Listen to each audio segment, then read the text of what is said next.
한번 따라 하실까요? 세 가지 표적이 주는 교훈. 오늘 본문 말씀은 하나님께서 모세를 이스라엘 백성의 지도자로 불러서 출애굽시키기 위하여 그를 부르고 있는 장면입니다. 모세는 온갖 변명을 다하면서 하나님 부르심에 순종하지 않으려고 했습니다. 그 이유는 백성들이 자기를 지도자로 받아주지 않을 거라는 겁니다. 말도 믿지 않을 거고, 너한테 어떻게 하나님이 나타나느냐, 다른 말로 표현하면 나한테 뭘 좀 표적을 보여주십시오 라고 말하고 있는 겁니다. 그래서 하나님은 모세를 설득시키고 모세를 하나님이 원하시는 지도자로 변화시키기 위하여 그에게 신비한 체험, 신비한 기적과 표적을 베풀어 주셨습니다. 이 표적은 단순히 신기한 사건을 넘어서서 오늘을 살아가는 저와 여러분에게도 신앙의 중요한 태도와 자세를 교훈하고 있다고 말할 수 있습니다.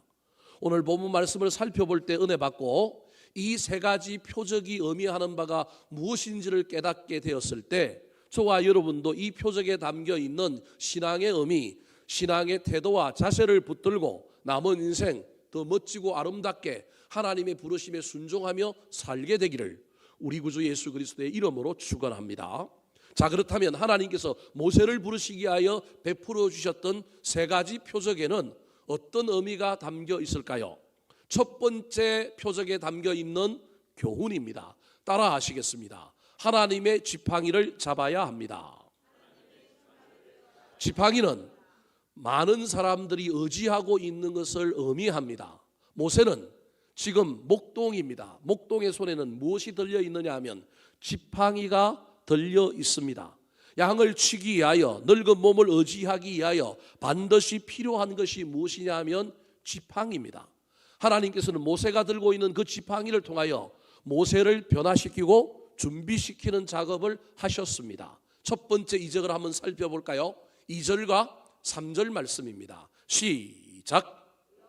또 그에게 이르시되 내 손에 있는 것이 무엇이냐? 그가 이르되 지팡이니이다.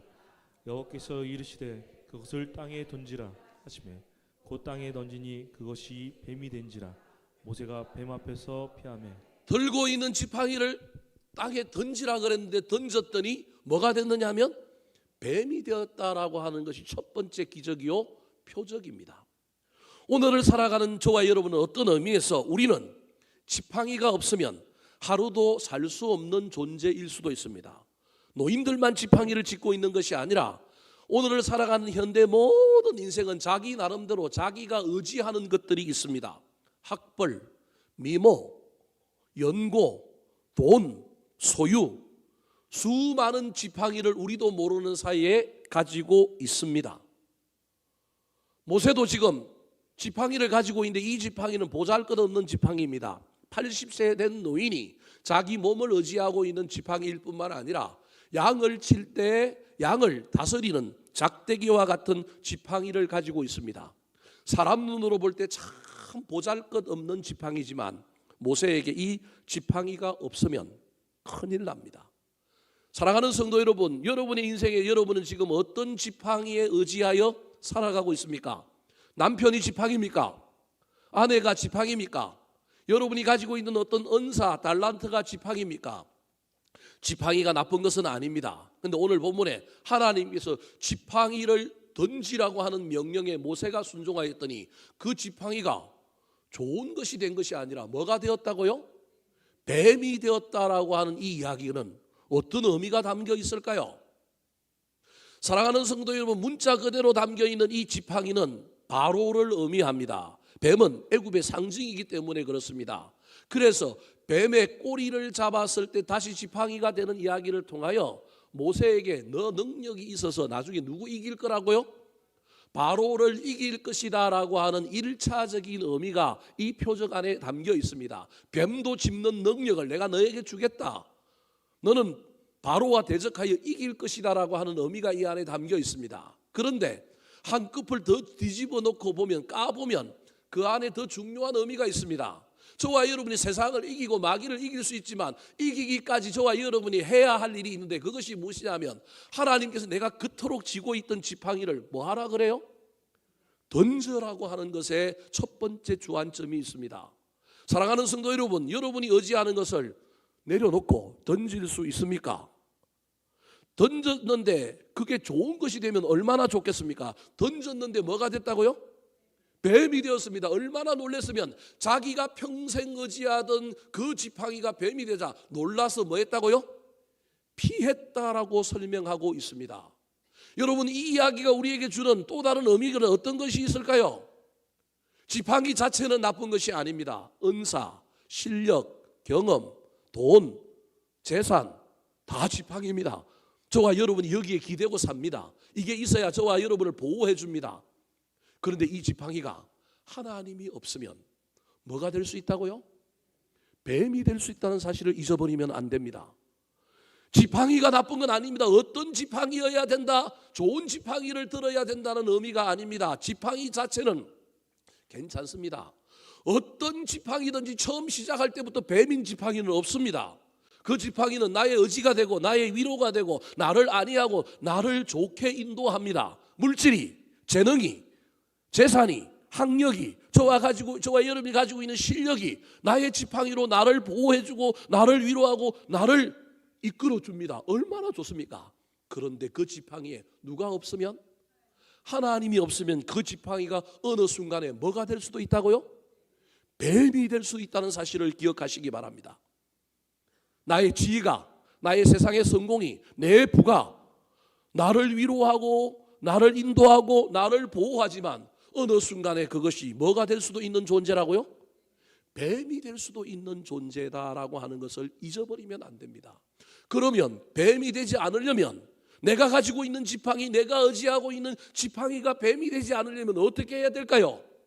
던졌다가 다시 뭐 해야 돼요? 잡아야 됩니다. 지팡이가 새로워져야 되는 거예요. 지팡이 존재는 변화가 없지만 그 지팡이를 바라보고 있는, 그 지팡이를 대하는 내 신앙의 태도가 바뀌면 신앙이 바뀌는 거예요. 지팡이가 바뀌는 거예요. 그래서 하나님은 모세에게 네가 들고 있는 지팡이를 뭐 하라고요? 던지라는 거예요. 여러분이 가지고 있는 돈, 여러분이 가지고 있는 권력, 여러분이 가지고 있는 그 어떤 걸 놓으라 그러면 여러분 놓겠습니까? 못 놓잖아요. 그런데 놓고 다시 잡는 이 순종의 행위가 저와 여러분의 지팡이를 하나님의 지팡이로 바꿉니다. 이 순종이 보잘것없는 이 지팡이를 능력의 지팡이로 만든다는 사실을 기억하셔야 됩니다. 우리 그리스도인들에게 이 작업이 없고 오로지 나를 지켜주고 나를 인도하고 나를 의지하는 지팡이만 의지하며 살다 보면 종국의 그 지팡이는 무엇이 될 거라고요? 뱀이 될 것을 여러분 기억해야 합니다. 지금은 이 지팡이가 나를 위로하고 나에게 의지가 되고 나를 돋보이게 만들고 나에게 힘과 능력을 주니 여러분 이 지팡이가 신이 되어버렸습니다. 이 지팡이가 나를 힘들게 할 뱀이라고는 전혀 생각하지 않습니다. 하나님을 향한 마음, 하나님의 명령에 순종하는 순종으로 거듭나지 않으면 언젠간 저와 여러분이 의지하고 있는 이 지팡이가 뱀이 될 가능성이 있습니다. 하나님께서는 던지라고 하고 난 다음에 모세에게 또 다르게 명령하셨습니다. 어떤 명령을 하셨습니까? 4절 말씀 시작.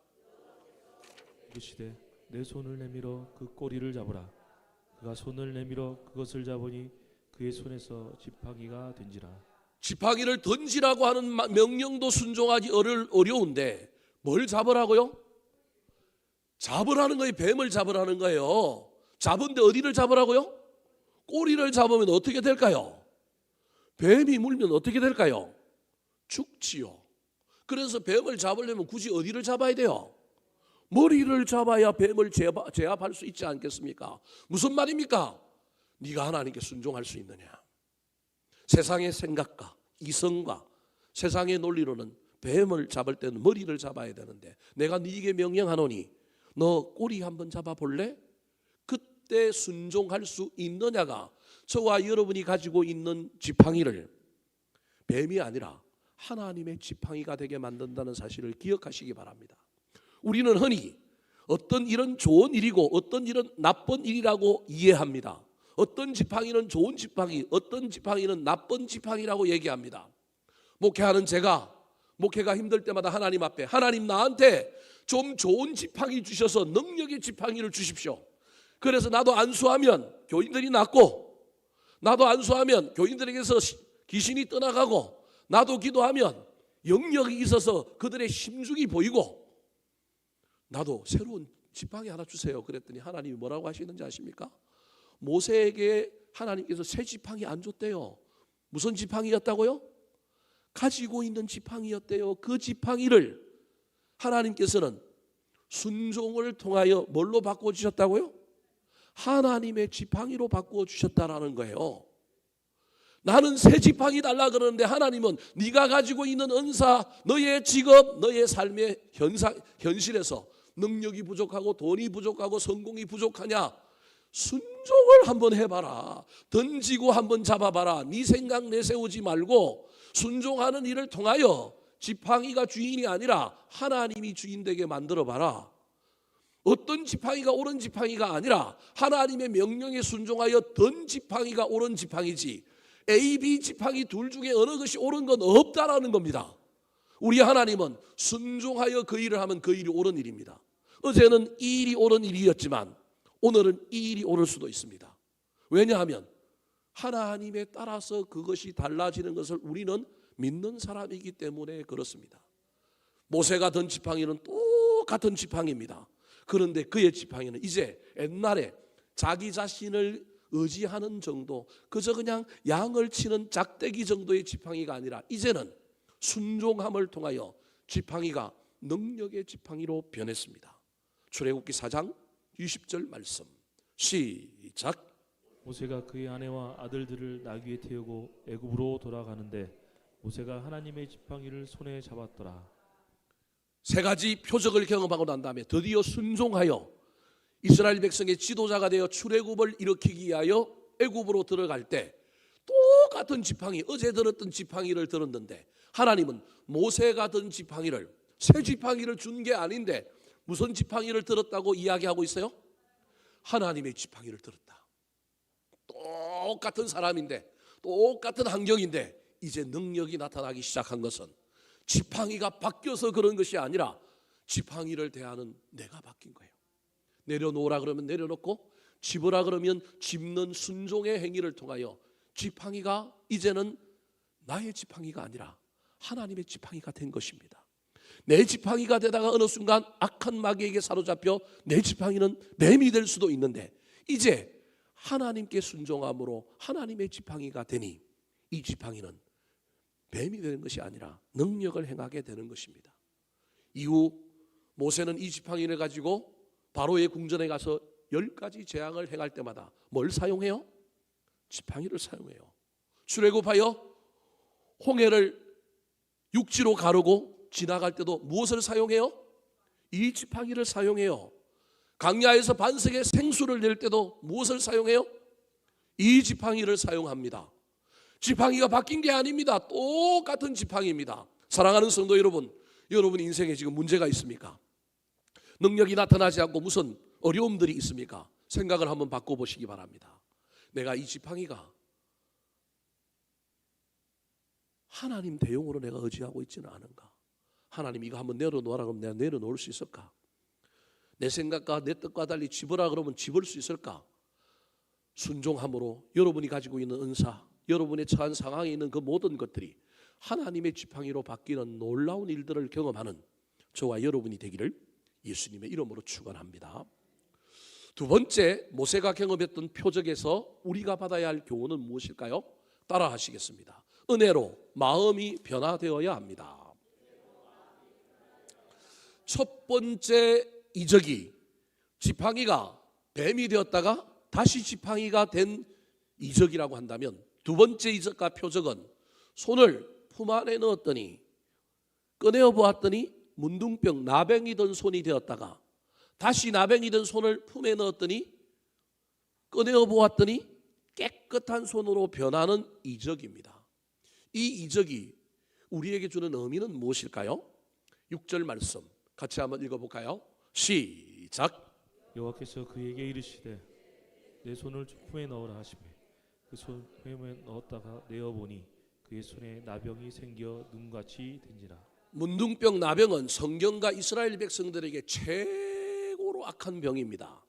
인간이 정복할 수 없는 것 최고가 죽음. 그래서 부활의 역사가 가장 중요한 이적이라고 한다면 두 번째 중요한 이적은 뭐가 낫는 거예요? 문둥병이 낫는 겁니다. 천형으로 이 문둥병을 고치는 것은 엄청난 기적입니다. 오늘 본문에 나오는 두 번째 이적인 손이 들어갔다가 나올 때 문둥병이 되었다가 또다시 들어갔다 나올 때 깨끗하게 되는 이 이야기 속에 들어있는 문맥적으로 겉으로 드러난 의미는 무엇이냐 하면 하나님은 치료의 하나님이라는 겁니다. 우리 하나님은 못 고치실 분이 없다라는 것입니다. 그래서 10가지 재앙 속에서도 자기 백성 지켜주시고 우리 하나님은 다 치료해 주시는 하나님, 능력의 하나님, 가장 그 당시에 정복할 수 없는 것까지 정복해 주시는 하나님이라고 하는 의미가 이 안에 들어 있습니다. 그런데 이건 겉으로 드러난 의미이고 그 안에 들어있는 또 다른 의미가 있습니다. 첫 번째 이적, 지팡이가 뱀으로 변한 이적의 첫 드러난 의미가 너는 바로를 이길 거다, 하나님이 너한테 능력 줄 거다라고 하는 의미가 있다고 한다면 그 속에 담겨있던 또 다른 의미는 똑같은 지팡이인데 능력의 지팡이가 되는 데는 뭐가 필요하냐 하면 순종이 필요하다라는 거예요. 내가 주인이었던 지팡이가 아니라 순종함으로 하나님을 주인으로 모시는 지팡이가 되면 능력이 나타난다라고 하는 의미가 담겨 있는 것처럼 손에 나병이 들었다가 낫게 되는 이 이야기 속에 문맥적으로 드러나는 의미는 치유의 하나님, 우리 하나님 능력의 하나님이다. 인간이 가장 정복할 수 없는 나병까지도 치유하는 그 하나님이 너희들의 주인이요 너희들을 인도하실 거다라고 하는 의미가 들어있다고 한다면 또 다른 의미가 하나 있는데 그것이 무엇이냐 하면 여러분, 저와 여러분은 본질적으로 다 무슨 환자라고 하는 것을 기억해야 하느냐 하면 영적으로 나병 환자, 죄인이라고 하는 사실을 잊어버리면 안 된다는 이야기를 하고 있는 것입니다. 품이 마음입니다. 손을 품 안에 넣었는데 내어보니 어떻다고요? 나병인 겁니다. 저와 여러분의 본질적인 존재가 무엇이냐 하면 죄인이라는 겁니다. 모세가 손에 하나님의 지팡이를 들고 지도자 역할을 하지만 목사인 저나 여러분이나 다 똑같이 우리 모두 뭐라고요? 죄인이라는 것입니다. 그래서 죄인인 저와 여러분을 고쳐주시는 놀라운 하나님 은혜 때문에 우리는 어떤 사람이 되어야 되느냐 하면 하나님께는 감사하는 사람, 사람에게는 은혜로 뭐하는 사람이어야 하느냐 하면 은혜로운 사람이어야 합니다.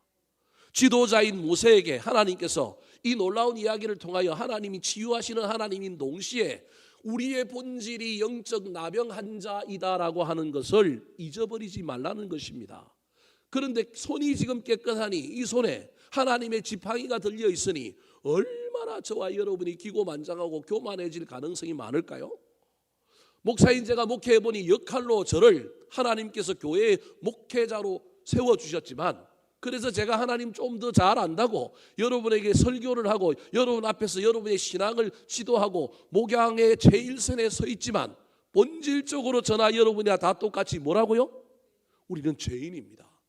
그래서 제가 비록 하나님의 지팡이를 짚고 목회한다 할지라도 내가 죄인임을 알기 때문에 여러분을 대하는 태도가 기고만장하거나 교만하거나 독선적이거나 함부로 되면 큰일 납니다.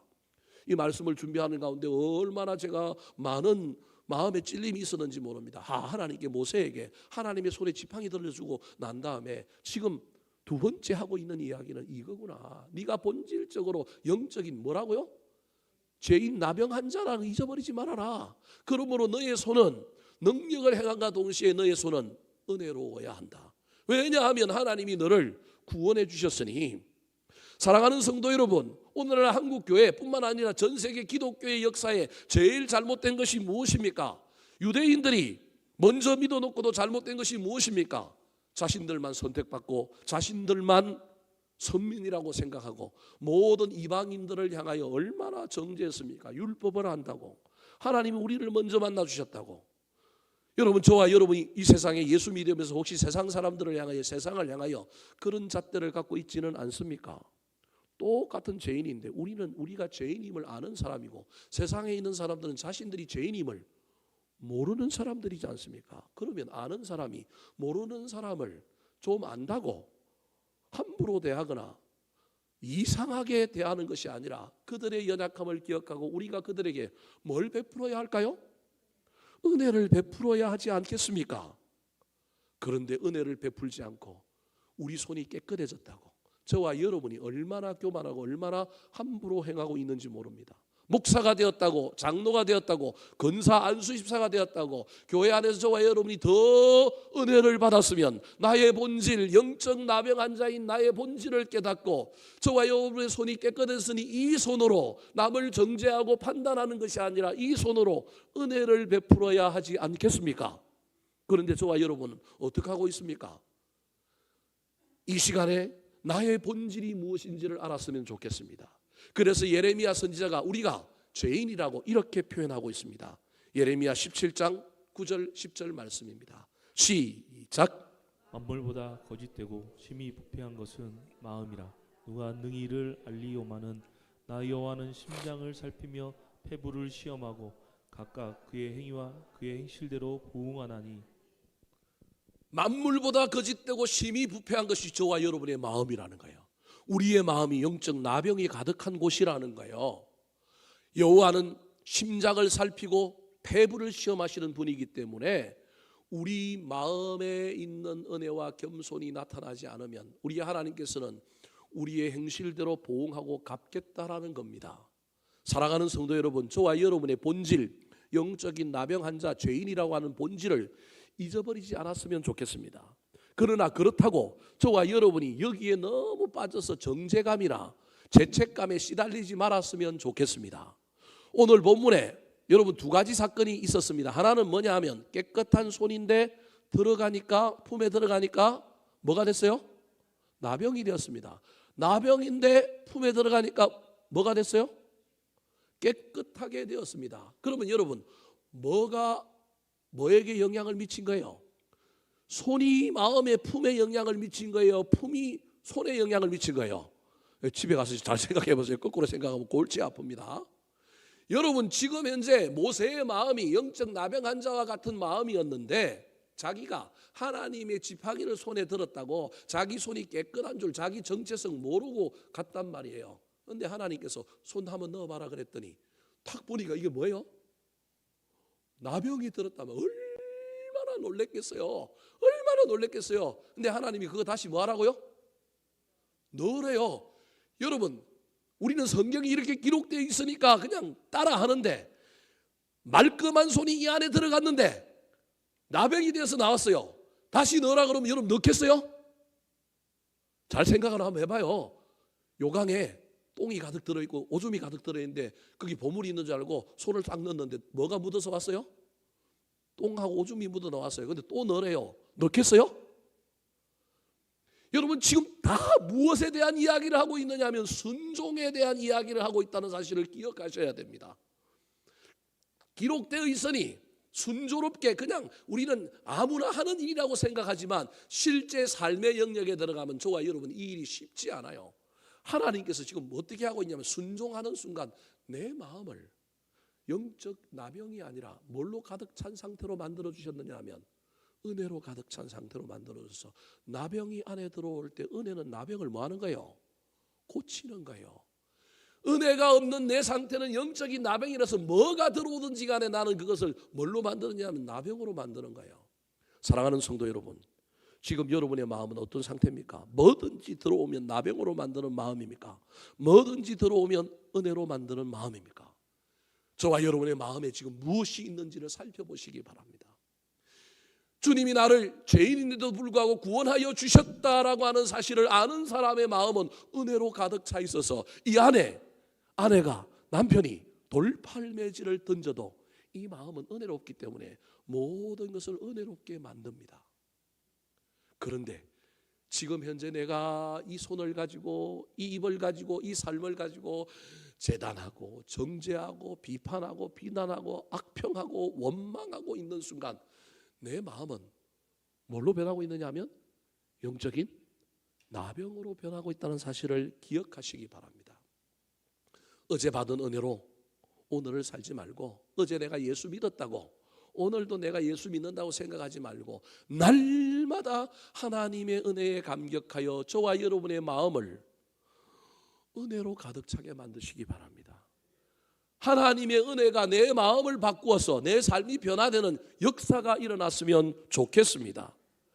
저와 여러분의 하나님의 놀라운 은혜로 말미암아 저와 여러분의 삶에 은혜가 묻어났으면 좋겠습니다. 마음에 있는 것이 손으로, 입으로, 삶으로 나오지 않겠습니까? 혹시 내가 너무 깍쟁이로 살고 있지는 않습니까? 내가 너무 이상하게 살고 있지는 않습니까? 여러분, 그때마다 흠칫흠칫 놀라시면서 내 마음에 이게 있구나, 내 마음에 완악함이 있구나, 내 마음에 각박함이 있구나 깨달으시고 다시금 주님 앞에 엎드려, 주여 내 마음을 바꾸어 주시옵소서. 내 마음에서 은혜가 사라졌습니다. 도와주시옵소서. 그래서 내 마음에 있는 은혜가 내 손으로, 내 삶으로 나타나서 저와 여러분의 마음이 온 세상에 흐르고 전달되게 되기를 예수님의 이름으로 축원합니다. 마지막입니다. 세 번째 표적 기적에서 저와 여러분이 배워야 할 교훈은 무엇일까요? 따라 하시겠습니다. 주시는 분을 잊어버리면 안 됩니다. 두 가지 표적과 기적으로도 믿지 않는다면 다음 표적을 말해줘라. 그러면서 하나님께서 모세에게 명령했습니다. 무슨 명령을 했을까요? 9절 말씀 같이 읽어볼까요? 시작.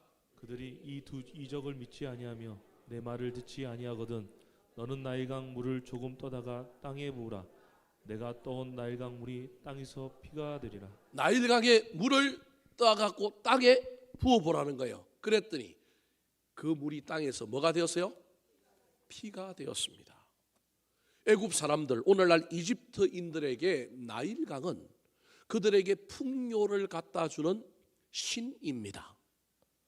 나일강 젖줄 때문에 수많은 사람들이 이 애굽의 풍요를 누리며 살았습니다. 특별히 구약 시대에 모든 나라 중에 가장 강력한 나라, 가장 부유한 나라 중에 상징이 애굽이었습니다.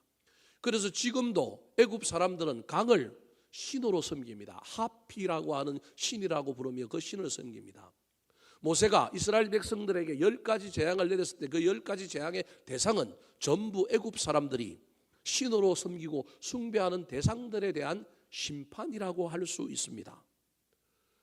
현대를 살아가는 저와 여러분도 다 부요와 풍요를 원합니다. 부요와 풍요가 없으면 불편합니다. 그래서 부요와 풍요가 얼마나 귀하고 좋은 것인지 모릅니다. 근데 문제는 부요와 풍요를 달라고 하나님께 기도하고 부요와 풍요가 우리에게 왔을 때 저와 여러분이 살짝 변합니다. 주신 하나님은 잊어버리고 무엇을 신으로 섬기느냐 하면 받은 것을, 주신 것을 신으로 섬깁니다. 그래서 주신 분은 잊어버리고 받은 것에 코를 빠뜨리고 하나님 잊어버릴 때가 얼마나 많은지 모릅니다. 오늘 본문에서 나일강 물을 따는데 그 물을 땅에 던지니 피가 되었는데 물과 피는 한 끗 차이입니다. 똑같은 수용성으로 변한 존재의 변화는 없습니다. 근데 하나는 뭐예요? 생명이요. 하나는 뭐예요? 죽음입니다. 여러분, 이 놀라운 이야기 속에 저와 여러분이 기억해야 할 것이 있습니다. 저와 여러분은 이 세상을 살면서 하나님께로부터 수많은 나일강을 선물로 받습니다. 나일강이 얼마나 귀한지 모릅니다. 그런데 기도 응답 그 이후에 기도 응답이 피가 될 수도 있다는 사실을 기억하시기 바랍니다. 내가 받은 축복이 아니라 비극이 될 수 있다는 사실을 기억하셔야 됩니다. 나일강 물이 피가 되는 이야기 속에 하나님이 주신 것은 이건 누가 주셨지? 누가 주셨다고요? 하나님이 주셨습니다. 누구에게 감사해야 돼요? 하나님께 감사해야 되고요. 그 하나님께 받은 은혜 때문에 나도 하나님이 흘려보내서 나한테 왔으니 나도 흘려보내리라. 흘려보내는 나일강의 사명을 감당해야 됩니다. 나일강을 신이라고 막고 쓰면 큰일 납니다. 근데 오늘날 저와 여러분이 예수를 믿고 신앙생활을 하면서도 주신 분보다 어느 시기 어느 순간이 되면 주신 것에 훨씬 더 초점을 맞추고 하나님은 온데간데 없이 주신 것을 애지중지하며 살아갈 때가 얼마나 많은지 모릅니다. 주신 것이 왜 안 귀해요? 자식도 주신 것이고 귀하고요. 명예도 주신 것이고 귀하지만 그럼에도 불구하고 누가 주셨다고 자랑해야 되느냐면 하나님이 주셨습니다. 하나님이 내 삶의 주인입니다. 그래야만이 이 나일강이 뭐로 변하지 않는다고요? 피로 변하지 않습니다. 제가 여러분에게 협박하려고 얘기하는 게 아닙니다. 수많은 역사에 여러분 동전의 양명처럼 축복은 뭐도 될 수 있느냐 하면 비극이 될 수 있습니다. 실컷 기도해서 응답을 받았는데 그 응답이 아니라 뭐가 될 수 있다고요?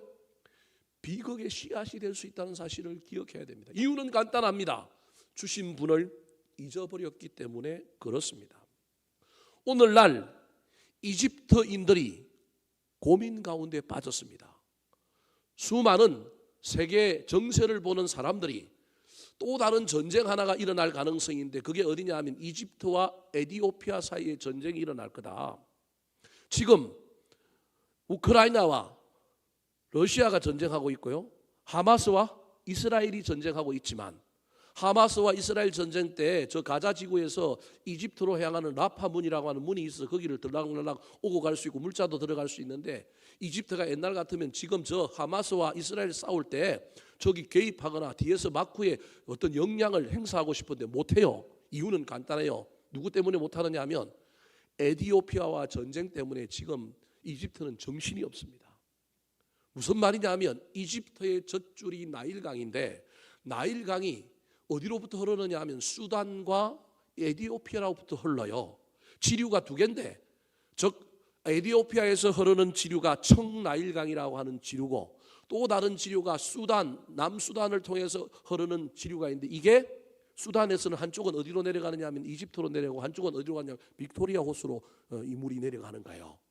그래서 이 두 개가 나중에 합쳐져서 이집트 쪽으로 와서 저 지중해로 나일강이 내려가면서 수많은 흙을 갖다 나르고 수많은 비옥한 것을 갖다 날라서 이 6,600km 되는 이 연안에 수많은 이집트인들이 거기서 먹고 살고 얼마나 좋은 것을 영위하는지 몰라요. 그런데 몇 년 전에 에티오피아가 자국의 전기난을 부족하다는 이유로 뭘 만들었느냐 하면 그랜드 에티오피아 르네상스라고 하는 댐을 만들었습니다. 저 댐이에요. 저 댐을 만들었어요. 우리나라 소양강의 25배 얼마를 들여서 만들면 돈도 없는데 에티오피아가 6조를 들여서 만들었어요. 에티오피아가 온 나라의 국력을 저기다 쏟아부었습니다. 전기 만들어지고 나면 저거 가지고 산업 일으키고 우리가 잘 살게 될 거라고 만들었어요. 누가 난리가 난 거예요? 이집트가 난리가 난 거예요. 저거 막아버리면 어떻게 될까요? 그래서 이집트가 전쟁한다고 모든 국경에 에티오피아 국경에 이집트가 군대를 보내고 너희 그거 지으면 안 돼? 그러면 이집트가 어떤 전략을 쓰냐면 안 할게 하다가 또 뭐 하는 거예요? 또 하는 거예요. 또 전쟁한다 그러면 안 할게 하다가 하는 거예요. 그리고 저걸 다 완공을 했어요. 다 완공을 했어요. 완공하고 난 다음에 이제 치수 물을 담아야 되잖아요. 물을 담으려면 저 지금 물 내려오는 저 입구에 단차를 조금씩 올려가야 되는데 1차 딱 단차를 놓고 담수 물을 담았어요. 그랬더니 이집트가 막 난리가 나고 전쟁한다 그러니까 또 한 몇 개월 안 하는 척하다가 또 2차 또 그 단차를 높여가지고 또 쌓았어요. 지난 9월에 몇 차까지 했느냐 하면 4차까지 저 댐을 단차를 높여가지고 지금 저 상태로 만들어놨어요. 혹시 모르기 때문에 이게 유엔도 개입해가지고 전쟁 날까봐 물은 공룡의 것이니까 흐르도 흘려보내라. 그러니까 이집트가 쫄쫄쫄쫄 마르지 않을 정도로 뭐 하는 거예요? 에티오피아가 쫄쫄쫄쫄 마르지 않을 정도로 지금 물을 뭐 하고 있네요? 흘려내고 있는 거예요. 그걸 보고 있던 수단은 좀 돈이 좀 없어요. 수단이 그걸 보고 있다가 우리도 뭐 만들겠다고요? 댐 만들겠다 그러니까 지금 막 이집트가 지금 난리 났어요. 그래서 이집트가 지금요 지금 저 가자 지구에 개입할 지금 에너지가 없어요. 수단하고 이디오피아하고 이게 달래고 그래가지고 저 나일강에 물이 마르지 않도록 애를 쓰는 것이 지금 이집트의 최고의 수건 사업입니다. 어떻게 될지 몰라요. 저러다가 나중에 저거 전쟁 나는 건 아닌가. 나자레라고 하는 이스라엘 이집트의 아프리카의 중간지대에 있는 작은 나라가 있는데 이 나라는 우라늄이 많이 나는 나라입니다. 근데 이 나라가 지금 내전이 일어나갖고 전 세계 원자력 발전하는 나라들이 지금 우라늄 확보에 지금 비상이 걸렸어요. 그런 내전이 있는 나라, 미얀마, 여기도 내전이 좀 있어요. 수단도 좀 내전이 있고요. 내전이 있는 나라를 제외하고 국가 대 국가 전쟁이 어쩌면 세 번째로 발발할 텐데 이집트와 에티오피아 사이에 일어나지 않을까. 축복의 강이, 나일 강이 지금 화근의 덩어리가 된 것입니다. 이집트 사람들에게 축복이었던 그 나일 강이 이제는 나쁜 마음 품고 북한처럼 댐 만들었다가 수공 한 번에 터뜨리면 몰살시킬 수도 있는 그러한 무기가 될 수 있을 뿐만 아니라 수자원이 이제 끊기게 되는 위기가 펼쳐지게 된 것입니다. 저 이야기를 통하여 저와 여러분이 받아야 할 교훈이 무엇일까요? 복이라고 생각했던 건 어느 한순간에 뭐가 될 수도 있다고요? 재앙이 될 수 있습니다. 사랑하는 성도 여러분, 하나님께서 여러분에게 수많은 나일강을 주셨습니다. 그 나일강을 발견하지 못하여 원망하고 불평하는 사람들이 너무 많아서 얼마나 안타까운지 모르겠습니다. 우리 각자에게 하나님이 수많은 나일강을 주었습니다. 여러분, 그 나일강 때문에 감사하셨으면 좋겠습니다. 그 나일강을 저 에티오피아처럼 막지 마시고 또 잘 흘려보내시기 바랍니다. 그러면 하나님께서 우리에게 또 다른 강들을 주실 것입니다. 주신 분을 바라보고 감사하고 주신 분을 의지해야지, 준 것 의지하다가 그것이 무산되고 그것이 수포로 돌아가면 큰일 난다는 사실, 더 나아가서 정말로 비극적으로 물이 뭐가 될 수 있다고요? 피가 될 수 있다는 사실, 지팡이가 뱀이 되는 것처럼 손이 뭐가 될 수 있어요? 나병이 될 수 있는, 오늘 본문의 이야기는 전부 그런 거예요. 주인을 잊어버리면 안 됩니다. 하나님을 의지해야 합니다. 그때 저와 여러분의 삶에 우리 하나님께서 놀라운 은혜를 주실 뿐만 아니라 내가 그 하나님의 부르심 앞에 온전히 주님만을 의지하여 그 길을 달려감으로 말미암아, 나로 말미암아, 모세로 말미암아 이스라엘 백성들이 출애굽하고 구원받는 것처럼 나로 말미암아 우리의 가정이, 내가 속한 공동체가, 내 주변에 있는 많은 사람들이 은혜를 얻는 놀라운 일들이 일어나게 되기를 우리 구주 예수 그리스도의 이름으로 축원합니다.